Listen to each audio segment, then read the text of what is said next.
Tu n'as pas compris. Satan essaye de pousser Christ, pasteur Faïta, à faire dépendre son identité de ses actions. Ça veut dire si tu ne réussis pas à transformer les pierres en pain, donc tu n'es pas le Fils de Dieu. Écoute-moi, ton identité n'est pas liée à ce que tu fais. Ton identité est liée à ce que Dieu dit.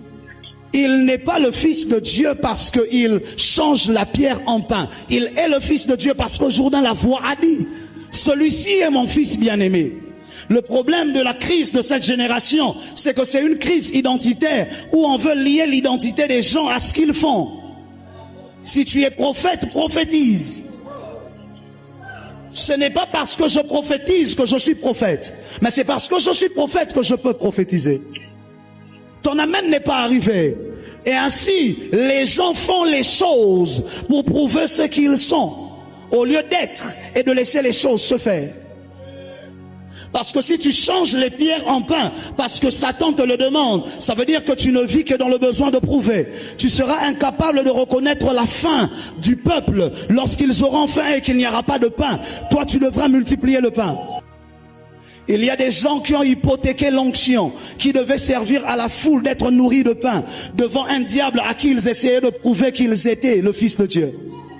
Oh, je ne sais pas si ce que je dis, quelqu'un le comprend. Je ne sais pas si ce que je dis, quelqu'un le comprend. Ça veut dire que ton identité n'est pas définie par ce que tu fais. Ton identité est définie par ce que Dieu a dit que tu es.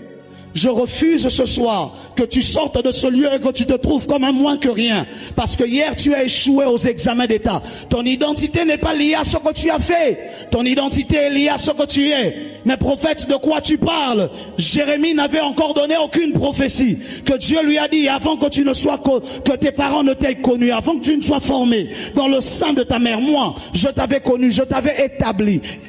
Prophète, il parle d'établir au passé à un homme qui n'est même pas au courant qu'il est prophète. Ça veut dire que tu n'es pas quelque chose parce que tu sais que tu l'es.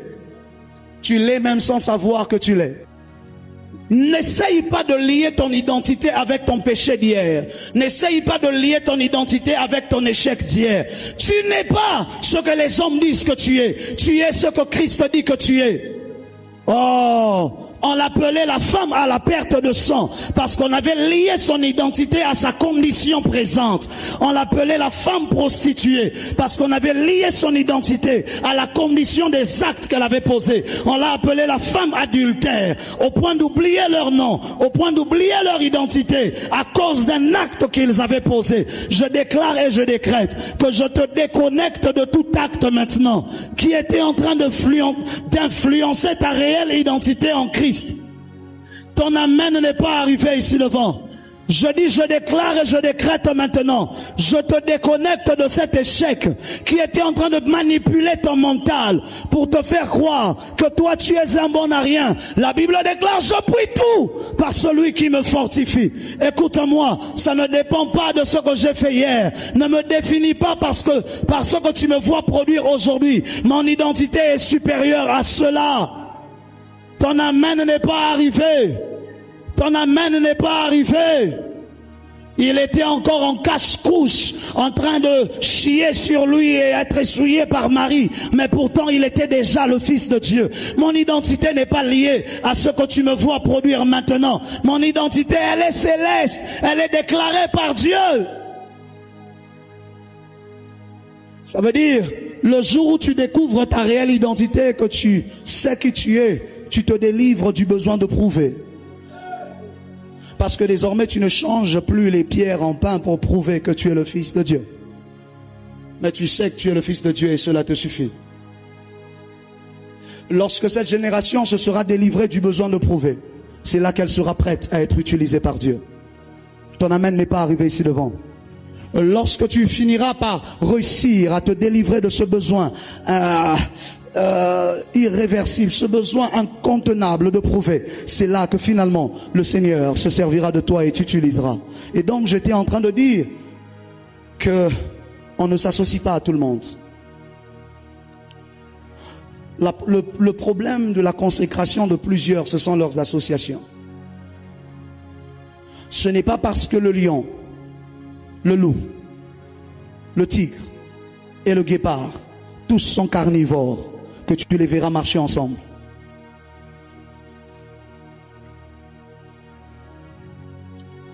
Je te laisse digérer, je veux venir.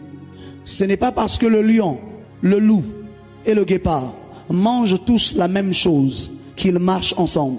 Ça veut dire qu'on ne définit pas nos associations par rapport à notre alimentation. Malgré que nous tous on chasse l'antilope, malheureusement tu ne nous verras pas ensemble parce qu'on chasse l'antilope. Mais on définit ses associations par rapport à son identité. Le lion se retrouvera avec le lion, le loup se retrouvera avec le loup, la hyène se retrouvera avec les hyènes, et ainsi de suite. Je prie ce soir que Dieu te donne la sagesse de découvrir qui ont la même identité que toi, qui sont à peu près identiques à toi, afin que tu t'attaches à eux. Pas d'abord ceux qui disent les mêmes choses que toi, mais ceux qui sont les mêmes choses que toi. Voici ce qui me dérange. En fait, il y en a plusieurs. Voici la première.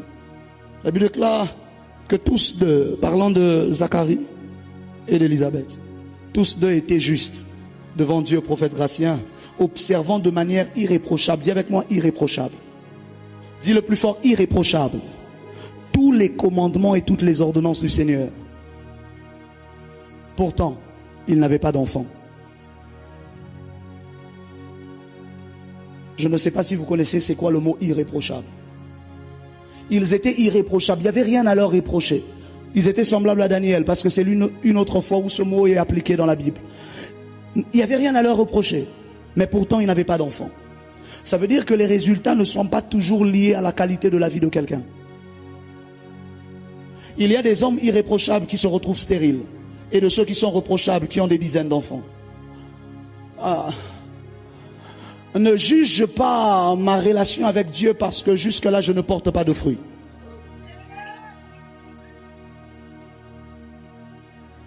Ce n'est pas parce que mon ministère n'avance pas encore que je n'ai pas Dieu. C'est possible d'être irréprochable mais d'être stérile. Ce n'est pas parce que quand je sors un chant, il n'y a que 10 personnes qui l'ont suivi et 5 qui ont cliqué j'aime dans le mien, que ça veut dire que j'ai péché. Parfois, on est plus saint que les autres, mais ça ne marche pas quand même. Parce que les résultats ne sont toujours pas définis par la qualité de notre vie. La vie nous enseigne qu'il arrive qu'il y ait des esclaves qui marchent à pied, des esclaves qui marchent à chevaux et des princes qui marchent à pied. Il arrive que des hommes qui se consacrent soient stériles et ceux qui n'ont pas de consécration prospèrent. Il arrive que des hommes qui se consacrent ne produisent pas de résultats au travail et ceux qui ne se consacrent pas semblent avoir des résultats. Il arrive. Ça veut dire que si tu commences à définir la qualité de ta consécration par rapport à tes résultats, tu es déjà dans un problème. Voilà pourquoi tu risques de diminuer ta consécration, voir des résultats plus que toi. La personne à qui je devais parler a raté le culte. Apparemment, elle est sortie juste avant le culte. Donne-moi un bon amen que je prêche. Ça veut dire qu'à partir de ce moment-là, peu importe combien est-ce que mes résultats semblent encore traîner, je reste dans ma consécration parce que je sais que ce n'est pas d'abord lié à mes résultats, c'est d'abord lié à ma relation avec Dieu. Résultat ou pas, je me consacre. Sois avec moi, mon fils. Est-ce que quelqu'un est avec moi ce soir? Est-ce que quelqu'un est avec moi ce soir? Élisabeth nous enseigne que c'est possible d'avoir un couple parfait, mais de ne pas avoir d'enfants. Élisabeth nous enseigne que c'est possible d'avoir un ministère parfait, de ne pas produire des grands résultats. Élisabeth nous enseigne que c'est possible d'avoir une vie de prière parfaite, mais de ne pas avoir les résultats, et de regarder les autres avoir les résultats et de pleurer, et de décider d'abandonner sa consécration, parce que de toutes les façons, elle n'a pas produit de résultats. Je parle à un Zacharie ce soir. Un jour, tu seras seulement en train de servir, comme tu as l'habitude de servir. Et là même sur le lieu où tu seras en train de servir, un ange t'apparaîtra.